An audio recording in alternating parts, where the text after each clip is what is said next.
എന്താണ് നിലവിൽ ഷിരൂരിലെ സാഹചര്യം? 4 ദിവസത്തിന് ശേഷം ഇന്നലെ തെരച്ചിൽ ആരംഭിക്കുമെന്നല്ലേ പറഞ്ഞത്?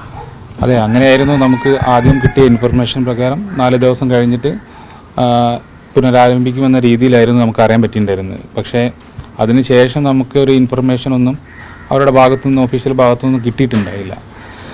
അറിയാൻ പറ്റിയത് നമ്മുടെ കാർഷിക സർവകലാശാലയിൽ നിന്ന് വന്ന ആൾക്കാർ റിപ്പോർട്ട് കൊടുത്തു. പിന്നെ അതിൻ്റെ ഒരു അവലോകനം ഇന്നലെ നടന്നു എന്നാണ് അറിയാൻ പറ്റിയത്. പക്ഷേ അതിന് ശേഷം നമുക്കൊരു റിസൾട്ട് ഒന്നും പറഞ്ഞു തന്നിട്ടില്ല ഇതുവരെ. അപ്പോൾ പ്രതിപക്ഷ നേതാവിന് അതെല്ലാം ഉന്നയിച്ചിട്ടുണ്ട്.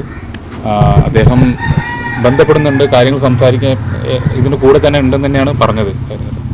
ഇനിയിപ്പോൾ എന്താണ് ഇനി അടുത്തത് അവിടുന്ന് ഒഫീഷ്യലായിട്ട് നമുക്കൊരു റിപ്പോർട്ടൊന്നുമില്ല. പക്ഷേ ഈ ഷെർമൽപ്പയെ കോൺടാക്ട് ചെയ്തിട്ടുണ്ടായിരുന്നു. അദ്ദേഹം അമാവാസി നാളെ, അതായത് ഇന്ന് നാളെ മറ്റന്നാൾ ആ രീതിയിൽ വേലിയിറക്കം വരുമ്പോൾ ഇറങ്ങാൻ സന്നദ്ധ തന്നെയാണ് പ്രകടിപ്പിക്കുന്നത്. പക്ഷേ അത് എത്രത്തോളം പ്രാവർത്തികമാവുമെന്ന് കരുതുന്നില്ല. കാരണം അവിടുന്ന് ഒരു അപ്രൂവൽ കൊടുക്കാതെ അയാൾക്ക് ഇറങ്ങാൻ പറ്റുമെന്നുള്ള സാഹചര്യം ഇപ്പോഴത്തെ കണ്ടീഷനിലില്ല. കർണാടക സർക്കാരിന്റെ സമ്മതമില്ലാതെയാണോ ഇറങ്ങുന്നത്?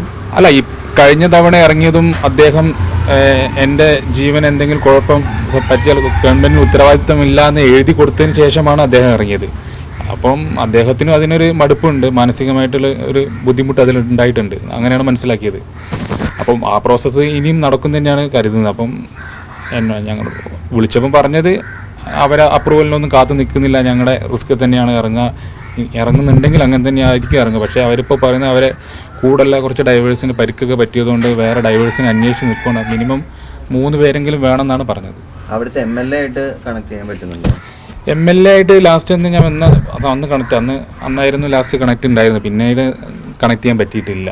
കളക്ടറെ വിളിച്ചിട്ടുണ്ടായിരുന്നു, എടുത്തിട്ടില്ല ഇതുവരെ. നിലവിലെ തെരച്ചിലൊരു പ്രതിസന്ധി തന്നെയാണ്.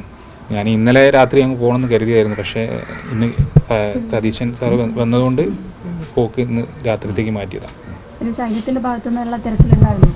സൈന്യത്തിൻ്റെ ഭാഗത്തു നിന്നുള്ളൊരു തിരച്ചിൽ എന്ന് പറഞ്ഞാൽ ഇനി ഈ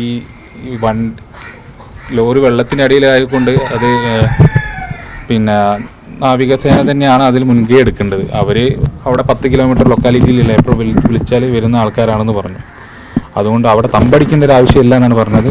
അവരെ വിളിച്ചാൽ, ഈ സാഹചര്യം വരുമ്പോൾ വിളിച്ചാൽ എപ്പോഴും വരും, അങ്ങനെയാണ് പറഞ്ഞത്.